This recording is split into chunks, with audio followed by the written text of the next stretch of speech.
bagarre. T'as qu'une idée fixe, mais t'oublies aussi.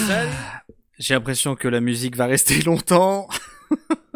En même temps, donc pour ceux qui nous rejoignent sur TikTok, on est à la fois sur TikTok, à la fois sur Twitch et à la fois sur YouTube pour parler de la religion celte dans notre cours, dans notre rencontre sur la philosophie de la religion. Ah là là, la religion celte. Alors pour être tout à fait honnête, la religion celte, c'est normalement la religion de notre peuple. Et oui, parce que la religion celte, c'est la religion de ceux qui habitaient sur notre comment on appelle ça, territoire. Et malheureusement, à cause ou grâce, je sais pas comment vous le voyez, grâce aux Romains, eh bien, on a arrêté de connaître ce monde celte. Alors que justement, c'est un monde extraordinaire, et extraordinaire au niveau de la religion. Bon, faut savoir une chose, c'est que on s'y connaît assez peu, pour une raison assez simple, c'est que la société celte est une société basée sur l'oral. Comme c'est une société basée sur l'oral, eh ben on a peu de textes. Alors résultat, on se figure à partir de quelques sources, des sources irlandaises notamment, et aussi on se figure grâce à des sources qui nous viennent de chrétiens qui, après avoir évangélisé la Gaule et puis tous les autres territoires, eh bien, se retrouvent à noter toutes les traditions religieuses, notamment, qu'il y avait sur le territoire. Alors la religion celte, vous vous rappelez, nous on est toujours en lien avec une approche civilisationnelle de la religion. Et donc, quand on regarde la religion celte, il faut regarder de quelle civilisation on parle. Borne temporelle, borne chronologique. Borne temporelle, borne chronologique, voilà, la fatigue qui commence à parler. Borne temporelle, borne spatiale. Alors, il faut savoir que la civilisation celte, c'est une civilisation que l'on trouve à partir de 1350 avant Jésus-Christ. Je rentrerai pas dans trop de détails d'un point de vue historique, parce que il faut savoir que c'est difficile. Ce qu'on appelle en fait le peuple celte, c'est absolument pas un peuple homogène, c'est un peu une espèce de construction en fait, ce qu'on appelle les Celtes. C'est une construction qui, vous voyez, Tolkien par exemple disait les Celtes sont un sac magique dans lequel on peut mettre ce que l'on veut et d'où on peut sortir à peu près n'importe quoi. C'est-à-dire, c'est une invention historique, en fait, le terme générique de Celte. Les Celtes n'auraient pas existé et ce serait une construction qui daterait en fait du XVIIe siècle. Alors bon, est-ce que on peut quand même parler des Celtes? Oui, un petit peu. On va parler d'abord des Celtes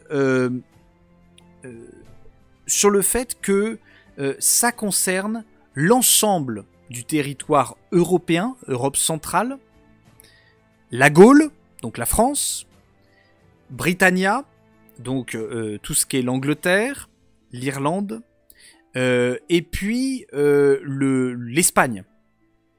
D'accord ? Les Celtes, ça renvoie à cet énorme territoire. Qui commencerait donc vers 1350 avant Jésus-Christ. Oui, évidemment, je vois la Belgique, le Luxembourg, voilà. Et il faut faire attention parce que souvent on a tendance un petit peu à dire que nous descendons, vu que nous sommes, nous les Gaulois, des Francs, nous descendons des Celtes. Attention, les Francs ce sont des Germaniques, ce ne sont pas des Celtes.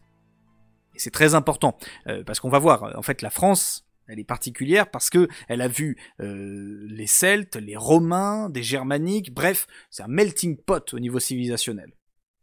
Il faut se rendre compte que ce qu'on appelle, alors je vais vous dire un petit peu les différents peuples celtes, il y a aussi l'Italie, le nord de l'Italie aussi. les Celtes, on a les Boïens, les Ligunes, les Sénons, les Caries, les Insubres, les Taurins, les Aduatuques, les Ambiens, les Catalones, les Abricates, les Arvernes, les Pictons, les Albques, je sais même pas comment on prononce ça, les Médules, les Rauracs, les Abiens, les Amantes, les Ancalides. Bref, ça représente plus de plusieurs centaines de peuples, les Celtes. D'accord ? C'est vraiment, c'est particulier, vous voyez, parce que on est toujours en train d'essayer de se dire, bah les Celtes, voilà, on descend d'un peuple celte, etc. Mais en fait, il y a énormément de peuples qui sont celtes. Et d'un point de vue de la religion, en fait, il va falloir, distinguer entre deux courants. On va les voir, ces deux courants, ils sont particuliers. On a d'abord le courant continental, gaulois, on va dire, que l'on connaît notamment par César et son témoignage sur la guerre des Gaules, et puis les Celtes dits d'Irlande. Pourquoi on fait cette distinction ? C'est parce que les Romains n'ont pas pu aller jusqu'en Irlande, en tout cas pas de manière aussi forte qu'en Gaule, et donc il n'y a pas eu en Irlande de christianisation qui s'est faite comme au temps justement des Romains et de la chute de l'Empire romain. Résultat, on a une religion et une société celte qui a duré en fait pendant pas mal de temps en Irlande et qui a moins duré en Gaule. Donc, c'est intéressant et on va devoir étudier les deux.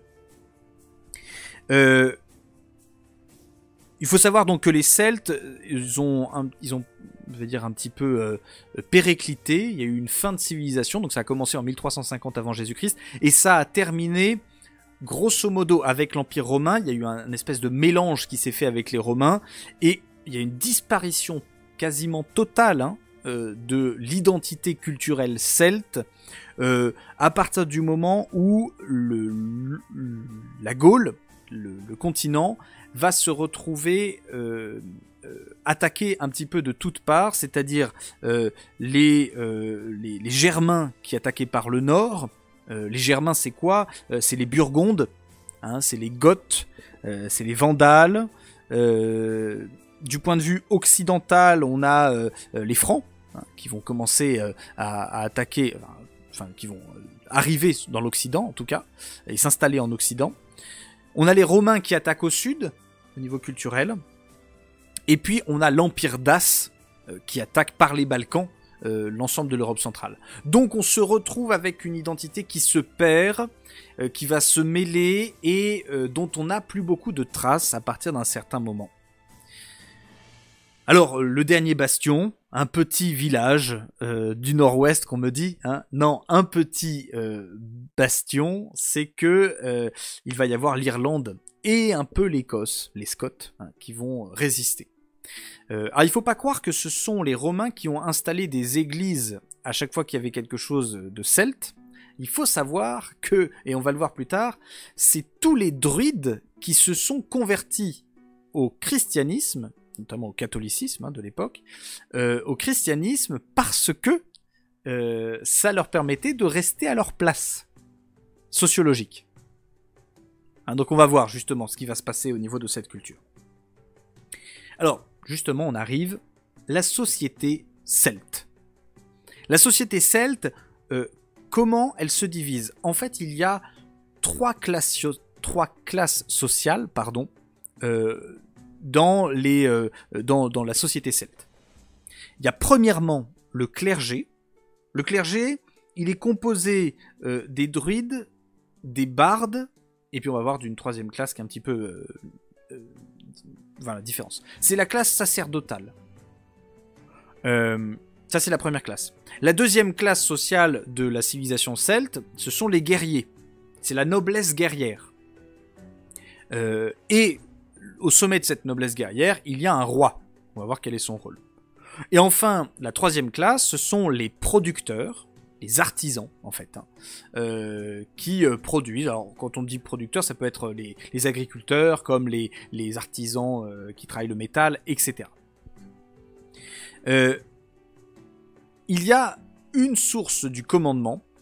En gros, les personnes qui dirigent la société celte, ce sont les druides. Dès qu'on est avec des celtes, on est en théocratie. Et c'est très intéressant, nous qui voulons regarder la religion, au travers de la philosophie de la religion, eh bien justement, on est en face d'une théocratie. Donc c'est particulier. Vous voyez, on est face à une société qui s'ordonne par la religion. Les guerriers et le roi, alors il faut savoir que le roi, par exemple, pour les Celtes, il a un rôle particulier, c'est la distribution des richesses. Le roi, il est responsable de distribuer les richesses. Il n'est pas celui qui commande, il n'est pas de droit divin à proprement parler. Les seuls qui agissent et qui n'ont absolument aucun besoin de se justifier, ce sont les druides.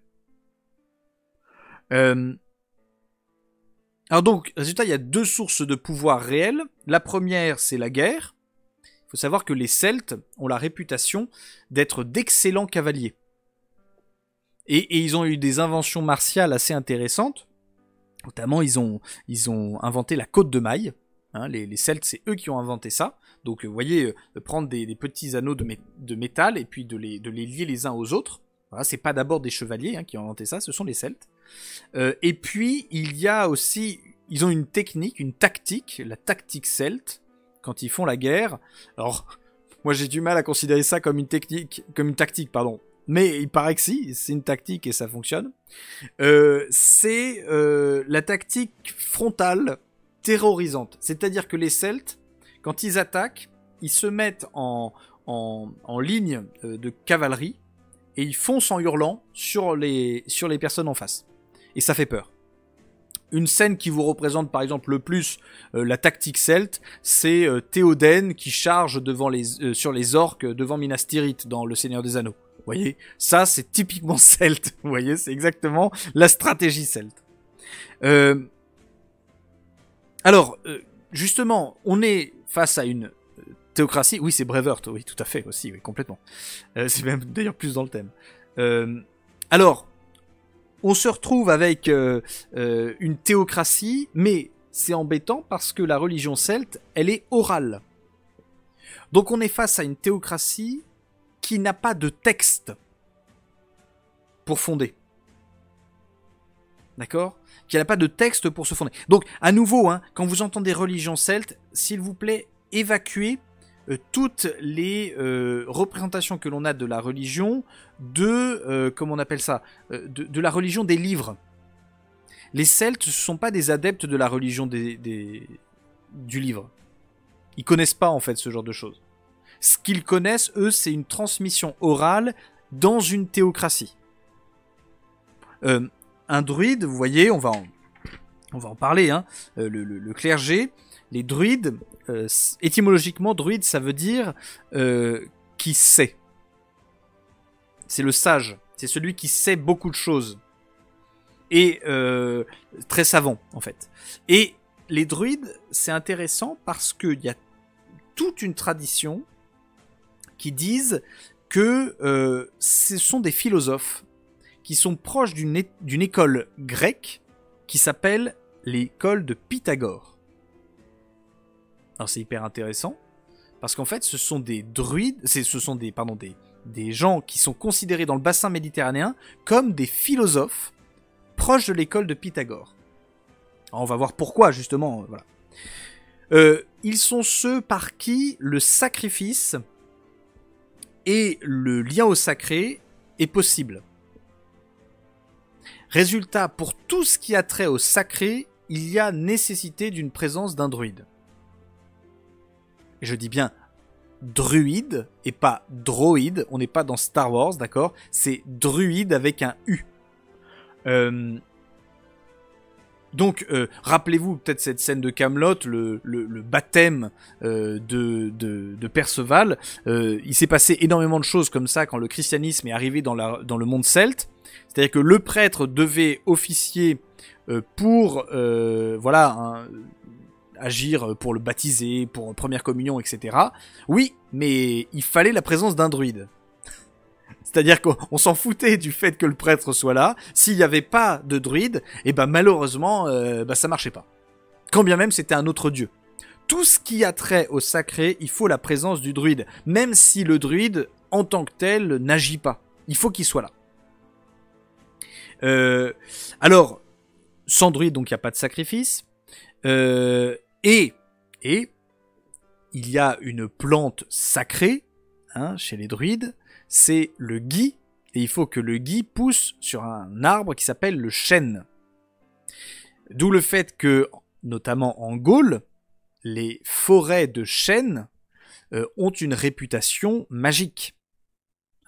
Et une réputation magique, mais aussi avec le druide, avec le gui, avec toutes les traditions du gui, s'embrasser sous le gui, etc. Alors en plus, fallait l'arracher, enfin le couper avec une serpe en or que on le déposait après dans un drap blanc. Bref, il y avait tout un cérémonial. Les druides, c'est la noblesse et l'élite du peuple celte. C'est-à-dire qu'ils ont une éducation, ils doivent faire des études orales en plus, qui durent en moyenne 20 ans. C'est pour ça qu'on représente souvent les druides avec une barbe, assez vieux, etc. Parce qu'en fait, vous commenciez les études de druide, vous en aviez pour 20 ans. Avant de pouvoir réellement officier comme druide. Ils sont organisés en confréries. Et ces confréries sont chapeautées par un druide qui sera plus, plus savant que les autres, plus réputé que les autres, plus puissant en magie, on va voir aussi, que les autres. Alors, dans la classe sacerdotale, il y a un deuxième rôle, un deuxième poste, donc vous avez le druide qui est au sommet, et vous avez en parallèle de ça le barde. Alors, assurance tout risque, malheureusement, Astérix ne nous aide pas du tout. Je crois que c'est assurance tout risque, le barde ? Oui, peut-être. Bon, faudra voir. Eh bien, les bardes ont un rôle sacré. Ils ont un rôle, c'est-à-dire qu'ils transmettent les mythes et les légendes. Ce sont eux qui, on va dire, sont garants du savoir. C'est parce qu'il y a des bardes... C'est la bibliothèque ambulante, en fait, le barde. Et donc il le faut, et il est nécessaire qu'il soit présent. Alors, petite parenthèse, là j'aborde la religion celte antique. Je ne parle pas de, du néo-druidisme d'aujourd'hui. Mais en tout cas, c'est cette pratique, il va falloir en parler, mais la pratique du néo-druidisme est en train de revenir en France, et puis en Irlande, et puis aussi en Angleterre. Alors, il y a quelque chose, une petite anecdote qui est un peu marrante par rapport aux bardes, c'est que ça choque les Grecs, parce que toutes les réunions celtes, qu'elles soient festives, familiales, dramatiques, de guerre, etc., eh bien, il y a de la musique. C'est pour ça que je vous ai mis une petite musique celtique derrière. Il y a de la musique tout le temps. Et la raison, c'est que ils pensent que les Celtes pensent que ça apaise les mœurs d'avoir un peu de musique. Et donc, quand il y a des chefs de guerre, des gros bourrins qui se rencontrent, il vaut mieux mettre un petit coup de harpe, voilà, pour calmer, pour calmer le truc. Ouais, c'est Assurance Touriste, merci beaucoup. Donc voilà, le barde, c'est la bibliothèque ambulante, c'est le gardien du savoir, et c'est celui qui est censé aussi apaiser les mœurs par son art. Il reste un troisième personnage dans ce clergé, qui est ce qu'on appelle le vatès, le devin. Celui qui est capable d'exécuter le culte. Alors là, on est vraiment... c'est un peu une spécificité gauloise, le devin. C'est-à-dire que le druide, il doit être présent dans tous les sacrifices. Mais c'est pas forcément lui qui fait le sacrifice. Et donc, il y a des exécutants du sacrifice, à savoir les devins. Et puis, alors, ils vont être capables de prédire l'avenir, de savoir interpréter les messages des dieux, notamment dans deux capacités. Premièrement, l'aéromancie, c'est-à-dire interpréter le vol des oiseaux. Et puis, alors je sais pas comment ça s'appelle, mais dès qu'il y a un sacrifice sanglant, et ben en fonction de comment bouge un petit peu le cadavre juste avant de vraiment mourir, et ben on est capable de savoir ce que le dieu pense. Voilà. Donc ça c'est le rôle du Vatès. Donc ça vous voyez c'est le clergé. C'est le clergé gaulois. Hein.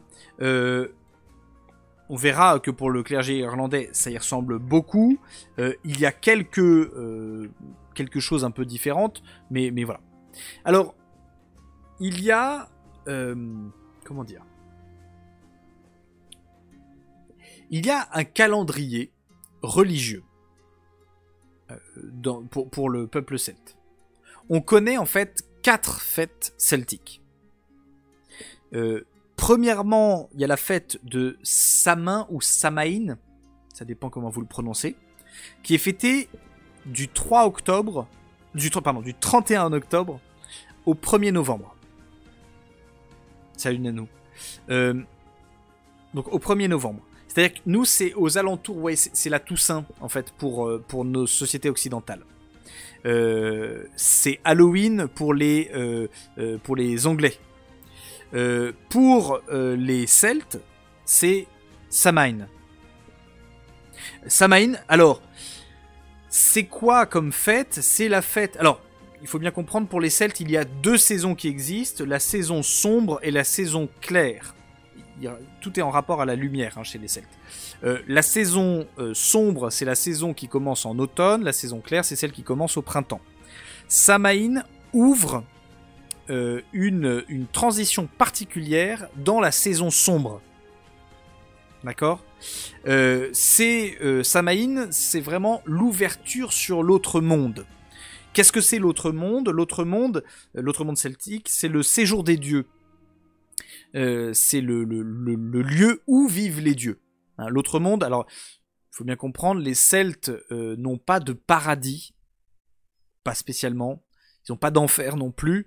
Ils ont de la métempsychose, donc de la réincarnation, hein, comme les pythagoriciens. Ils ont justement la perspective de la réincarnation. Et voilà. Vous allez voir, en fait, c'est particulier quand on étudie le panthéon celte. Vous allez voir, comment dire, le panthéon celte, c'est un panthéon qui fait la jonction entre les Grecs et les Hindous. C'est très particulier. Bref. Alors c'est une fête qui dure une semaine en réalité. Hein. Il y a 3 jours avant la pleine lune, 1 jour de pleine lune et 3 jours après la pleine lune. Donc une semaine de fête. Et c'est la fête. Hein. Chez les Celtes, chaque fête, c'est vraiment la fête. C'est-à-dire, on fait couler ce qui est alcoolisé et puis on bouffe bien. Hein. Voilà. Alors ensuite, on a le 1er février, la fête d'Imbolg ou d'Imbolc, ça dépend comment vous le prononcez, qui est une fête de la purification. C'est une fête dite royale, c'est-à-dire que le roi a un rôle très important. Pourquoi ? Parce que c'est une fête où on va faire l'inventaire de la nourriture. Alors, c'est très intéressant de se rendre compte que cet inventaire de la nourriture, il doit être fait au moment de février. C'est-à-dire au moment où, normalement, il n'y a plus de bouffe. C'est-à-dire que t'as bouffé toutes les réserves d'automne, t'es en plein hiver, et là, tu fais un petit peu le calcul de ce qui te reste avant les prochaines récoltes. Donc c'est un moment un peu critique, mais les Celtes, ils ont décidé de faire une espèce de fête à ce moment-là. Alors c'est intéressant parce que ça va être repris après, comme événement religieux, par le carême chrétien, qui a lieu exactement à ce moment-là. Vous voyez, au moment février-mars, c'est-à-dire au moment et le carême propose d'arrêter de bouffer. C'est intéressant parce qu'on peut imaginer que les Celtes avaient déjà un peu cette tradition, c'est-à-dire on fait l'inventaire de la nourriture et on conclut qu'il va falloir se serrer un peu la ceinture pour arriver jusqu'au printemps. Le 1er mai, la fête du travail, non pas du tout, c'est la fête de Beltane. C'est une des fêtes les plus importantes des druides. Les druides se retrouvent ensemble dans une forêt et c'est une fête absolument colossale. C'est la fête du renouveau. On allume des feux de partout. Hein. Vous avez par exemple en Touraine cette tradition qui a perduré de garder des feux pour des récoltes. Ça n'a pas grand-chose à voir avec les feux de la Saint-Jean, parce que les feux de la Saint-Jean sont plus tard dans l'année, mais peut-être qu'il y a un lien, en tout cas en Gaule, parce qu'il y a une pratique des feux de la Saint-Jean qui sont très fortes, donc peut-être que les Celtes avaient juste déplacé cette fête. Et ensuite, vous avez Lungnazat, qui est le 1er août, et qui est la fête du partage et de l'abondance. Alors là, c'est la fête, une des fêtes les plus festives, entre guillemets, du monde celte, puisque c'est la fête après récolte. On pourrait imaginer que c'est la fête après vendange, après machin, qui a lieu plutôt en automne. Bah là, c'est pareil, c'est très faste, c'est très, très heureux. Bref, les Celtes sont une religion qui aime faire la fête. Ils aiment faire la fête. Alors, maintenant, je vais vous parler un petit peu des dieux, avant de voir comment on pratiquait la religion avec ces dieux-là. Alors les dieux, premièrement, il faut comprendre un truc, c'est que c'est très difficile pour les chercheurs et pour les autres civilisations de comprendre le nom des dieux celtes. Pourquoi ? Parce que les dieux celtes, ils sont, cachés, mystérieux. Ça fait partie de leur identité. Et donc, quand les Celtes les nomment, ils les nomment par des caractéristiques, par des épithètes, ils prennent un petit peu de temps pour en parler, ils font des phrases, des périphrases, etc. Bref, pour saisir le nom véritable d'un dieu, c'est difficile. En gros, on ne parle pas de Dieu en donnant son nom. Il y a un tabou sur le nom des dieux. Pourquoi ? Alors, pour deux choses. Premièrement, il ne faut pas donner le nom des dieux à des ennemis. Parce qu'ils pourraient invoquer ce dieu-là contre nous. Ça, c'est la première chose. La deuxième chose, c'est qu'il ne faut pas invoquer le nom du dieu pour pas qu'il s'intéresse trop à nous non plus. Mais les Celtes, ils sont pas fous non plus. C'est-à-dire qu'ils savent bien que, bon, les dieux sont sympas, mais ce sont pas non plus les plus gentils du monde.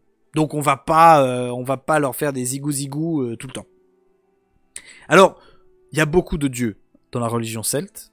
Je vais vous en donner plusieurs, en commençant par la Gaule.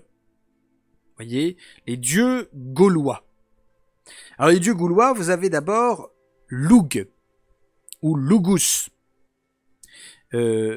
Alors César, qui capte pas grand-chose, il l'assimile à Mercure. D'accord, parce que qui est Hermès, parce que c'est le dieu des arts en fait, Lugus. Mais en fait, il faut bien comprendre que pour les Celtes, c'est le dieu des dieux, c'est le dieu qui est au-dessus de tout. Lugh, Lugus. Et en fait, il restaure l'ordre et le droit dans un monde chaotique. C'est ça son rôle. Donc vous voyez, comme chez les Égyptiens, comme chez les Grecs, il y a cette idée de monde chaotique dans lequel il faut restaurer de l'ordre. Alors, il est le maître du soleil et le maître des saisons, donc des deux saisons. Alors, en effet, oui, Hermès, c'est le dieu des marchands et des brigands, mais en fait, il faut bien comprendre que pour César, Hermès, c'est Mercure. Et Mercure, il y a eu un espèce de mélange de plein de caractéristiques, et donc on n'est plus chez le Hermès grec, mais on est sur le Mercure comment on appelle, romain, et lui il a beaucoup plus de caractéristiques que Hermès. Donc en fait, comme Lugus, Dieu devient le dieu du soleil, il devient le dieu aussi de la lumière. Et alors, il a des symboles, notamment chez les Gaulois. Il a un symbole, trois symboles, la lance de Lugus, la harpe et le sanglier. Pour Obélix, on est content. Lugus, c'est son dieu. Voilà. Il a des attributs, comme on dit. Tout à fait. Alors, il y a un deuxième... Alors, il faut savoir que Lugus a un frère, un espèce d'alter ego, chez les Gaulois en tout cas, dont on parle pas trop, qui serait un dieu qui serait un peu l'opposé de lui, mais en fait on n'en parle pas trop, d'une part pour pas trop l'invoquer, et d'autre part parce que les chercheurs arrivent pas très bien à savoir qui c'est ce frère alter ego. chez les Gaulois en tout cas. C'est un peu plus clair chez les Irlandais. Alors, deuxième dieu que l'on connaît, hein, eh bien, c'est Cernunnos ou Cernunnos. Vous savez, c'est le dieu qui a des cornes de cerf. Il a des cornes de cerf. Il est souvent représenté dans la pop culture, hein, l'homme à cornes de cerf. Alors, il peut être aussi, représenté de manière paradoxale, comme un serpent à tête de bélier. Voilà. C'est le dieu d'abord de la fécondité et de la richesse. Il possède la terre. Il possède la terre, en fait, Cernunnos. Et donc, tout ce qu'il y a à l'intérieur, tout ce qu'il y a et tout ce qui y pousse. Donc, ça en fait le dieu des bois, ça en fait le dieu de la vie, ça en fait le dieu de... Bref. Alors, les historiens de la religion se sont rendus compte que Cernunnos, a priori, c'est une divinité qui date de 11 000 ans. C'est-à-dire qu'on retrouve des traces quasiment dans la préhistoire de représentations d'hommes à tête de cerf. Et donc Cernunnos, on pense que c'est une divinité très antique, même pour les Celtes, vous voyez. On le vénère, mais en fait c'est une divinité qu'ils ont reçue d'un temps bien, bien antérieur. Et c'est le dieu père des Gaulois. Les Gaulois considèrent qu'ils descendent de Cernunnos. Alors oui, on me demande s'il y aura une retransmission de l'émission. Oui, il y aura une retransmission de l'émission. J'essaierai de la monter de telle sorte que elle sorte la semaine prochaine ou en fin de semaine de cette semaine-là sur YouTube. Donc voilà pour Cernunnos. Donc on a Lugus, on a Cernunnos, ensuite on a Epona chez les comment on appelle, chez les Gaulois. Epona, c'est la déesse mère, la déesse de la fécondité. Elle est représentée souvent sous la forme d'un cheval. Et voilà, c'est une... Alors il faut savoir un truc, c'est que dans le panthéon celte, il n'y a pas beaucoup de femmes. Pour être tout à fait clair, il n'y en a qu'une. Il n'y en a qu'une qui a 15 000 noms, 15 000 caractéristiques. Et donc justement, on se retrouve avec plusieurs caractéristiques et plusieurs appellations. Donc on est un peu paumé. On se dit ah tiens, il y a plusieurs divinités femelles, mais pas du tout. En fait, chez les Gaulois, c'est pas le cas. Alors ensuite, on a Taranis. Taranis, c'est le dieu du tonnerre, de l'orage. Et alors, c'est le père de Lugh. C'est le père de Lugh. Le problème, c'est que le père de Lugh, c'est pas le patron. C'est Lugh le patron. Donc en fait, pour un Celte, il n'y a absolument pas l'idée que le papa est forcément plus digne que le fils. Pas du tout. Contrairement aux Égyptiens et aux Grecs. Vous voyez, chez les Grecs, les titans sont plus puissants en nature que les dieux. Chez les Égyptiens, les premiers dieux, c'est les dieux les plus puissants, en fait. Oui, il y a une petite... dans Ocarina of Time, il y a un petit laïus sur Epona. Epona, le cheval. Donc Taranis.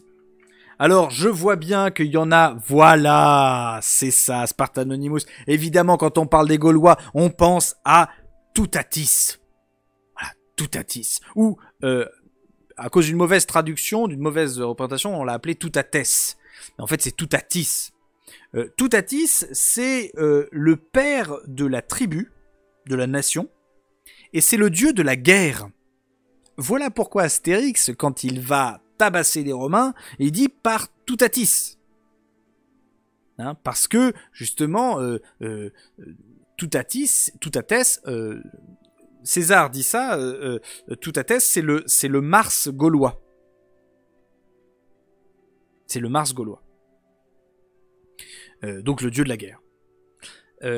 Et aussi, Toutatis, il juge les morts. C'est particulier parce que, justement, il n'y a pas cette idée de paradis et d'enfer chez les Celtes, mais il y a cette idée de jugement. Vous voyez, c'est un peu paradoxal. On juge pourquoi? Eh ben, ça va déterminer la réincarnation que l'on va avoir. Mais on sent bien que les Celtes sont pas à l'aise avec ce concept de réincarnation non plus. Donc, voilà, ils préfèrent ne pas trop en parler. Par contre, il y a un juge. Donc, faut bien se comporter quand même. Et ensuite, chez les Gaulois, il y a 3 matrones. 3 matrones. Ça n'a pas été trop développé par les Gaulois. Mais en fait, les 3 matrones sont une seule et même divinité qui se trouve être en même temps Epona, qui se trouve être en même temps Bélénos. Bref, c'est plein de femmes qui représentent une seule, mais qui sont représentées tout le temps sous la forme de 3. 3 femmes, 3 matrones, qui sont des déesses de la fertilité et de la fécondité. Alors ça, c'est du point de vue des Gaulois. Du point de vue des Irlandais maintenant. Du point de vue des Irlandais, on a au sommet une divinité, une femme, une déesse, qui s'appelle Dana. Alors là, tous ceux qui sont des années 90 ont à ce moment-là une chanson qui leur vient tout de suite. Dans la vallée de Dana, Dalidada. La vallée de Dana. En fait, Dana, eh bien, c'est une divinité, la divinité primordiale, qui peut s'appeler aussi Dagda. Non, Dagda, attention, non, c'est pas la même chose. Non, Dagda, c'est un mec. Dana, c'est ou Danam, vous avez Tuatha des Danam, la tribu de Dana. Eh bien, ça, c'est une divinité primordiale. Hakim, le fils du forgeron, est venu me chercher. Il y a des gens qui s'y connaissent très bien, visiblement. Eh bien, Dana, c'est une divinité qui se présente sous la forme de 3, l'épouse, la mère et la fille. Vous voyez, notamment dans American Gods, vous avez une représentation d'elle où elles se mettent, parce que les Vikings vont reprendre un peu cette idée de la mère, épouse et fille, on va en parler plus tard, mais justement les Celtes ont cette idée que la déesse primordiale premièrement est Trine. Donc vous voyez, en fait, moi ça me fait beaucoup rire, parce que la trinité chrétienne, ça va être très simple comme idée pour les Celtes. C'est pas du tout problématique pour eux qu'une seule entité soit en réalité 3. Et 3 qui n'auraient pas la même identité, à savoir mère, fille, épouse, père, fils, Saint-Esprit. Vous voyez, c'est assez simple en fait, pour un Celte d'accueillir la religion qui va être évangélisée dans les premiers siècles par les Romains. En fait, c'est assez simple. Et d'ailleurs, le christianisme va trouver plus de facilité à évangéliser les Celtes que les Romains. Et encore plus, on va voir les Francs, les Germaniques, que les Celtes. Alors ensuite, on a Lugh. Lugh, à nouveau, Lugh, c'est le dieu au sommet. Il est en dessous de Dana chez les Irlandais, mais il est quand même au sommet. C'est le dieu primordial. Et ensuite, on a le dieu responsable de la fonction sacerdotale qui s'appelle Dagda. Dagda, c'est le dieu des druides, donc c'est le dieu le plus important. C'est un dieu bon et c'est un dieu qui est père du feu. Qui transmet le feu aux hommes. Il y a cette idée de Prométhée, vous voyez, on peut trouver des liens. Son vrai nom n'est pas Dagda, c'est Olather, le père puissant. Alors, il est représenté avec une tunique assez courte et un bout du pénis qui dépasse de la tunique. Ce qui fait que les moines chrétiens, pour se foutre de la tronche de Dagda, vont le représenter avec une tunique assez courte et un énorme pénis qui tombe de sa jambe. Le truc pour bien montrer que les divinités celtes sont vraiment ridicules, etc. Bon, résultat, quand vous vous baladez, je sais pas, particulièrement dans l'ouest de la France, hein, dans le nord-ouest de la France, regardez, soyez attentifs, vous allez voir peut-être des représentations, que ce soit dans des au niveau des tympans d'église ou ce genre de choses, où vous avez un mec qui a un espèce de pagne avec un bout du sgeg qui sort. Bon, bah ça c'est Dagda, alors qu'en fait pour les Celtes, le pénis qui sortait, c'est synonyme de fertilité et aussi de feu divin, c'est-à-dire de feu qui donne vie. Vous voyez, c'est absolument pas le feu qui détruit en fait, hein, c'est le feu qui donne vie. Alors il y a 4 caractéristiques à notre ami Dagda, donc ils sont plus du côté de Lugh chez les Irlandais, mais qui sont du côté de Dagda. C'est la harpe, parce que c'est le dieu des musiciens. Il a aussi un chaudron qui est rempli de sang. C'est particulier, hein. Qui est rempli de sang et qui est un plat d'abondance. C'est-à-dire que dès que vous l'avez, voilà, ça vous donne tout le temps de la bouffe. Mais qui est rempli de sang, et c'est un sang qui peut vous donner l'immortalité. Ça vous dit rien? Un récipient dans lequel il y a du sang qui peut donner l'immortalité, ça s'appelle le Graal. Voilà. Le Graal, c'est déjà présent dans la religion celte, dans le chaudron de Dagda.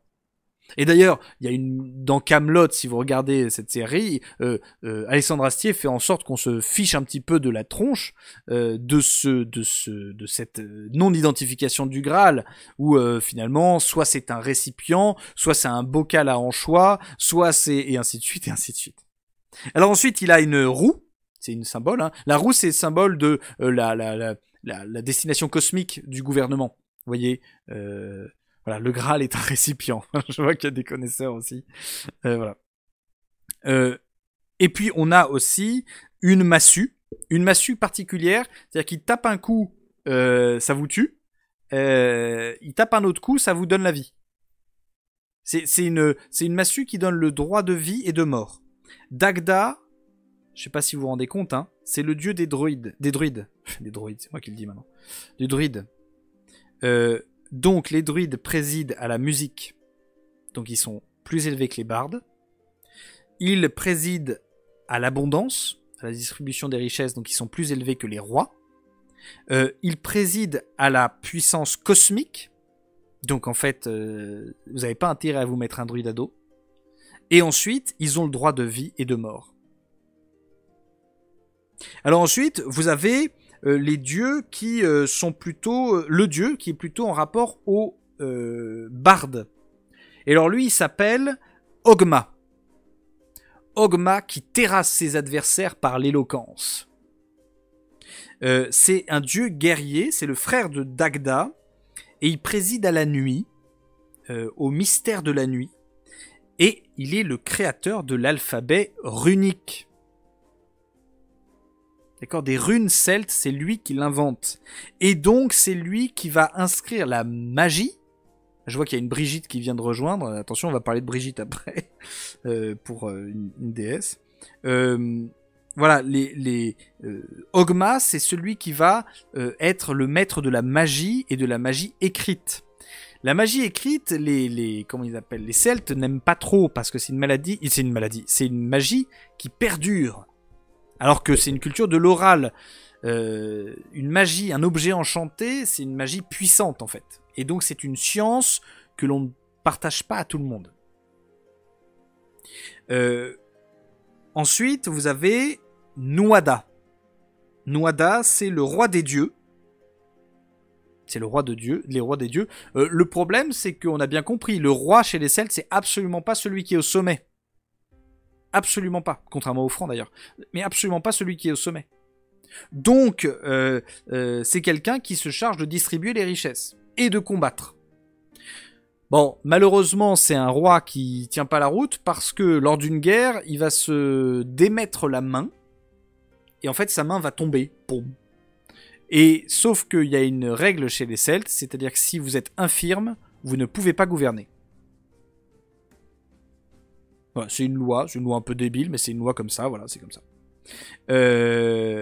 Sauf qu'il y a le médecin qui va passer par là, le dieu des médecins qui va passer par là, et qui va lui faire une main en argent.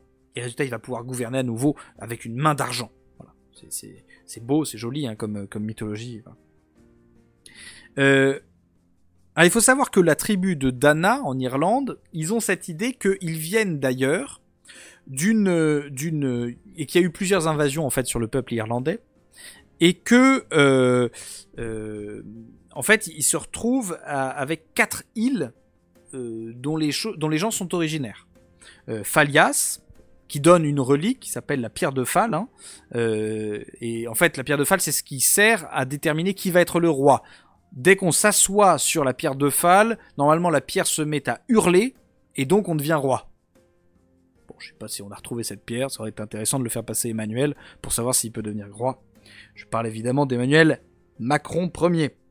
Une deuxième île, c'est Findias, et qui a l'épée de Nuada, qui est en fait une épée qui flamboie dès qu'on la tient, qui est capable de tout couper, qui est une épée magique. Bref, c'est Excalibur.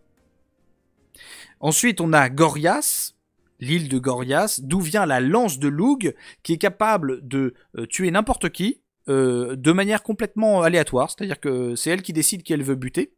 Elle peut transpercer n'importe quoi. Elle n'est calmée qu'à un moment, c'est quand elle est plongée dans le sang du chaudron de Dagda.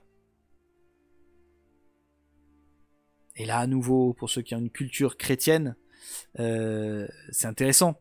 Hein, la lance qui doit être plongée dans le sang hein, pour l'apaiser.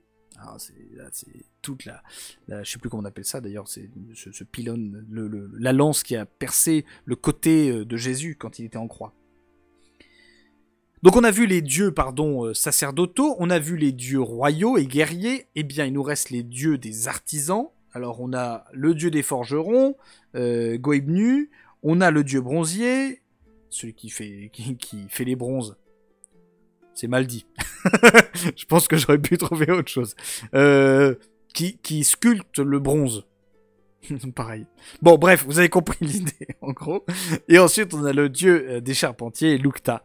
Voilà. Donc, les artisans ont aussi leur dieu.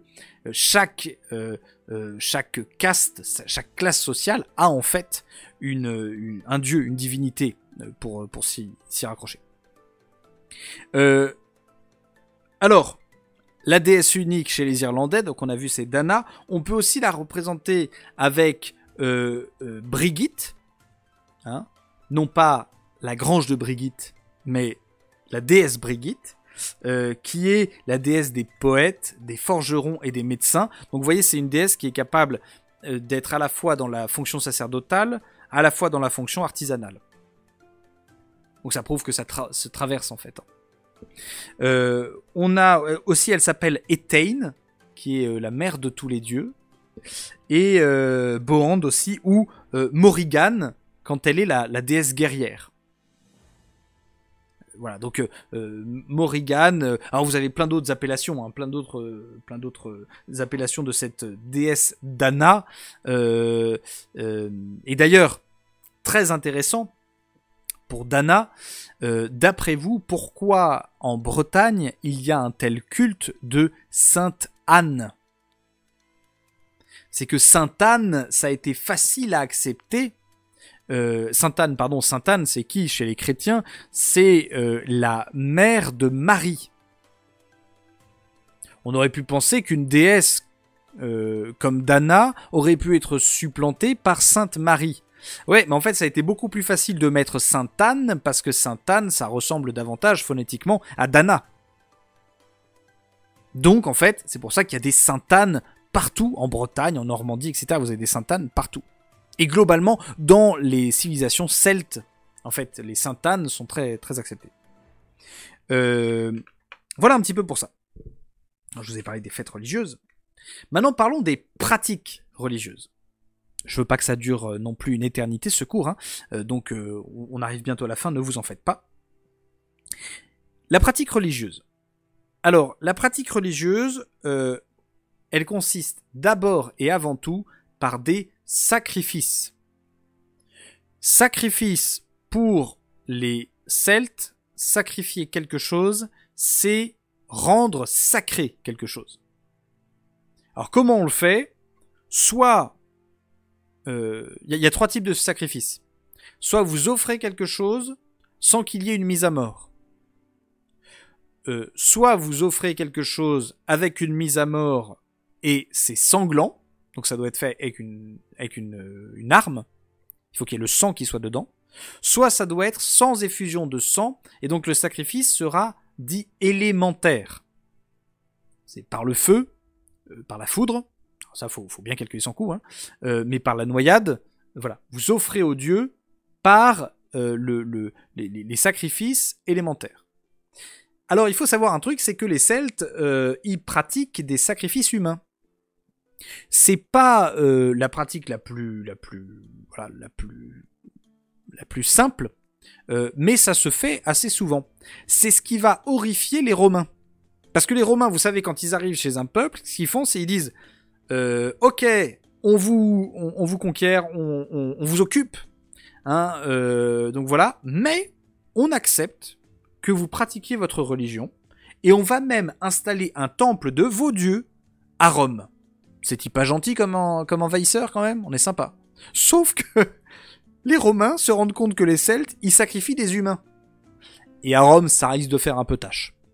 Donc on sacrifie pas les humains. Parce que s'il y a un truc que les Romains n'aiment pas, c'est qu'on sacrifie les humains.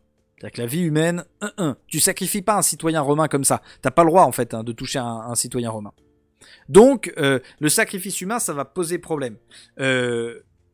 En plus, les Celtes, ils ont une pratique qui est un peu marrante. Enfin, un peu marrante. Je trouve ça marrant, mais en fait, je le vivrais, ce serait terrible. C'est que ils ont un culte des têtes coupées. C'est-à-dire que dès qu'ils combattent des gens, une fois que tout le monde est mort, ils vont sur les cadavres et ils coupent les têtes et ils collectionnent les têtes coupées. Donc en fait pour garder la force des adversaires. Donc en fait sur les étagères chez les gens, vous avez voilà, ça c'était un général de l'armée que j'ai affronté, ça c'était un petit lieutenant, c'était un petit machin. Voilà, ce sont des gens un petit peu ardos en termes de pratiques religieuses. D'accord ? Au niveau du sacrifice.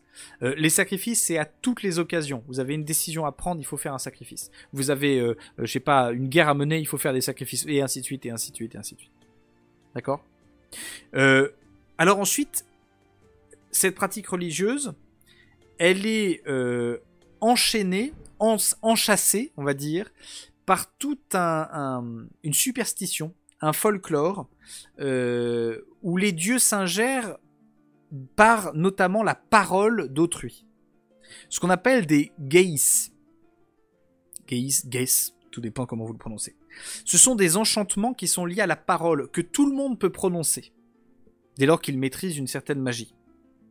Vous voyez, un truc tout bête, c'est que c'était des menaces. Alors, attention, si tu me parles mal, je vais t'enchanter par un geis. Alors, pardon, Vincent, je vois, c'est eux dont César disait qu'ils étaient braves dans le sens des barbares. En fait, le César dit ça d'une seule catégorie celtique, à savoir les Belges. César dit que les Belges sont les plus braves, ce sont les plus courageux ennemis qu'il ait à affronter. Les autres, ils trouvent que les autres ont tendance à dès qu'ils voient un petit peu d'or, ils sont facilement achetables, quoi. Mais les Belges, non. Les Belges, alors là, c'est clair et net. Voilà.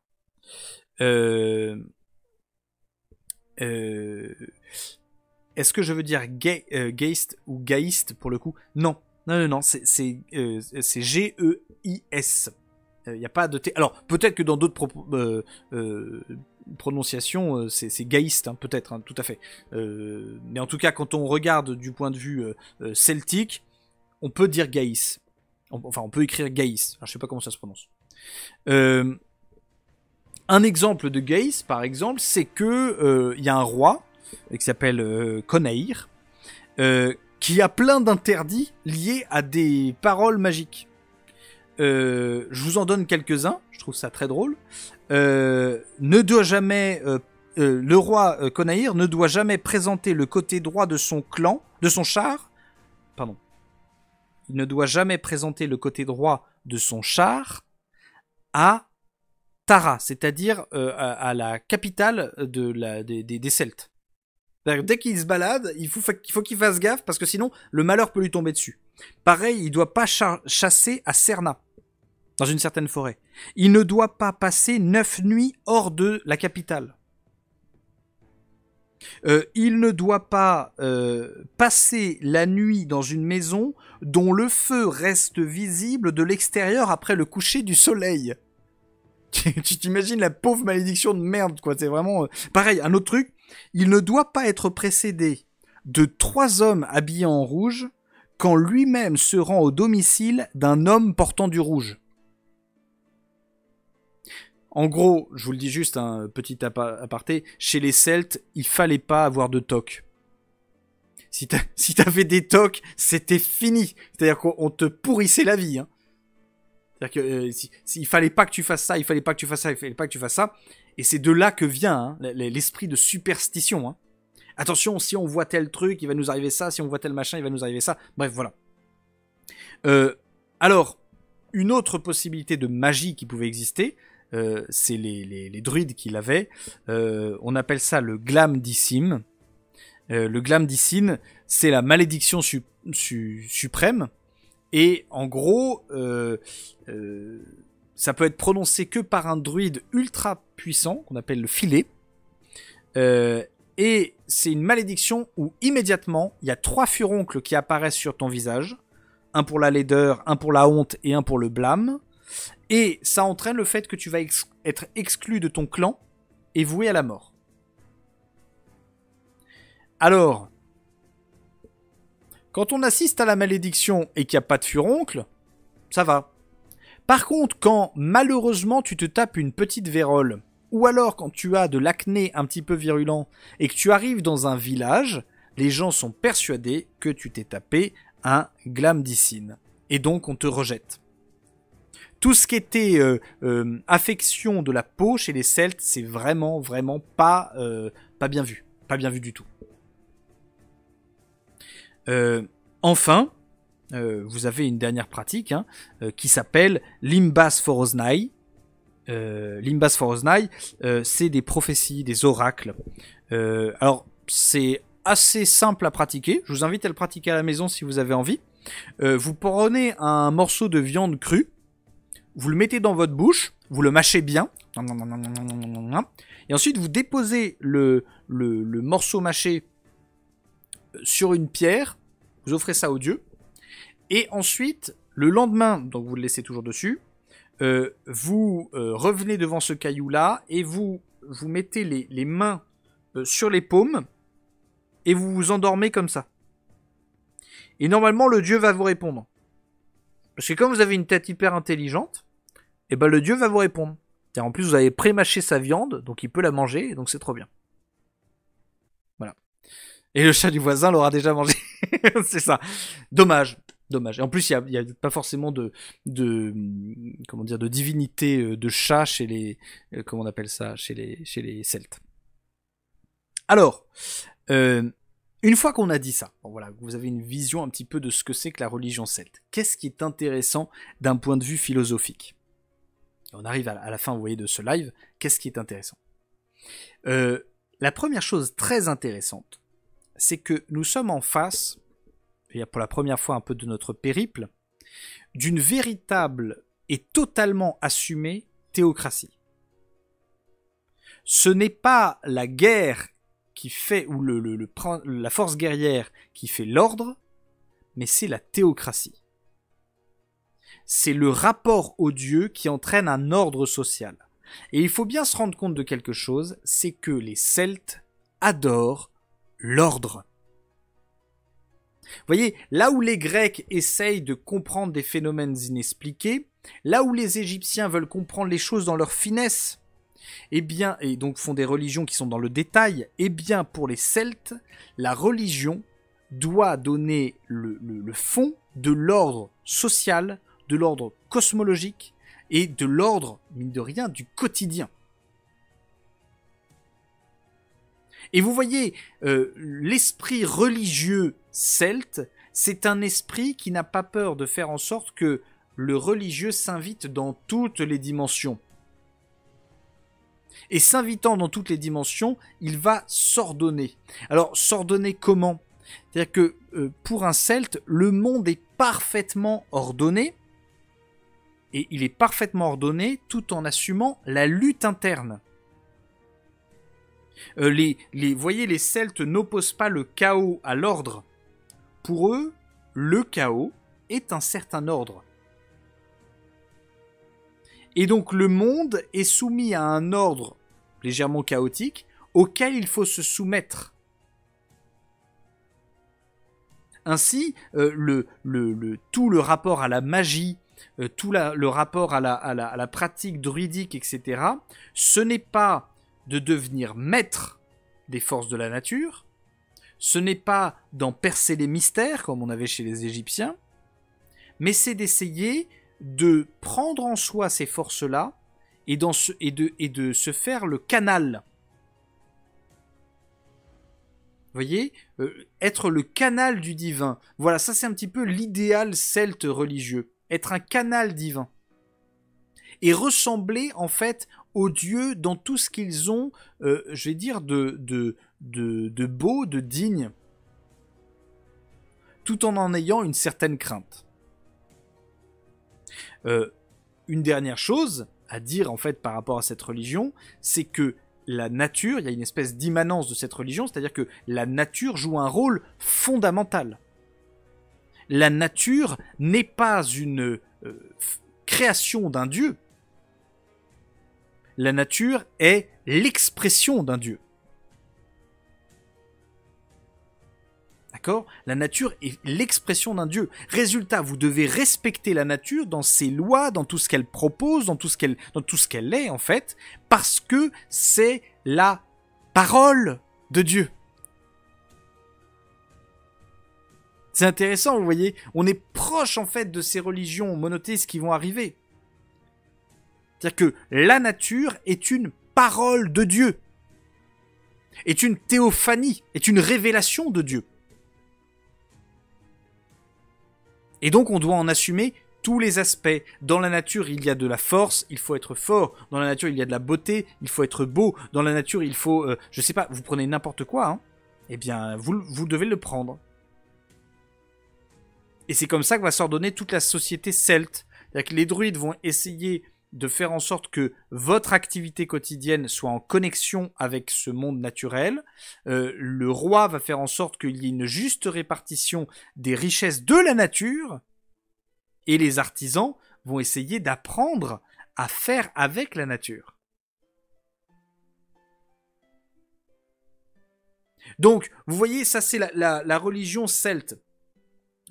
Faut bien se rendre compte, comme je vous l'ai dit, hein, les Celtes, c'est énormément de peuples, donc il y avait beaucoup de variations dans cette pratique religieuse. Mais c'est quelque chose qui, tout ce que je viens de vous dire, c'est quelque chose qui est commun, en fait, à l'ensemble de ces peuples celtes.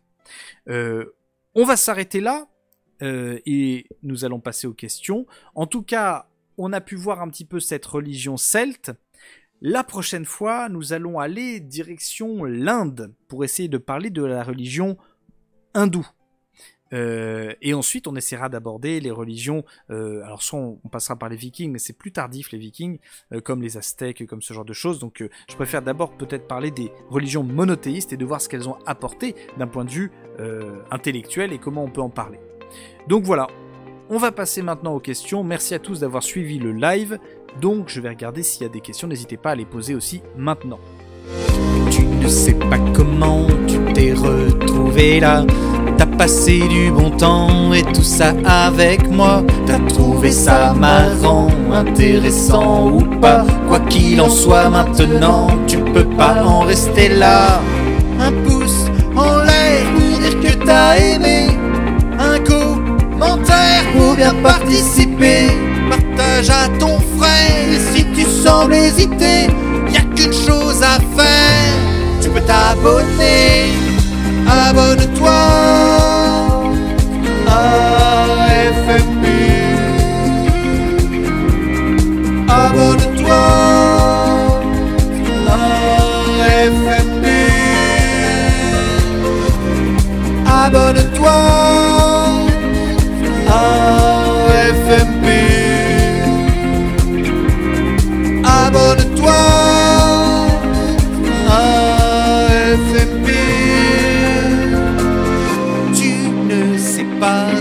tiré le gros lot, petit fripounet.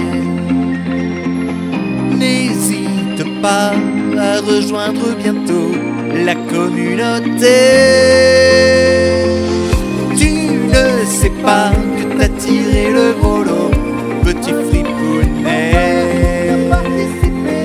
N'hésite pas à rejoindre bientôt la communauté. Abonne-toi à FMP. Abonne-toi à FMP.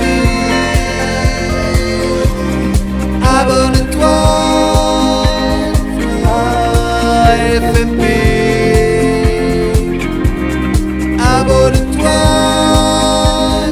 à FMP.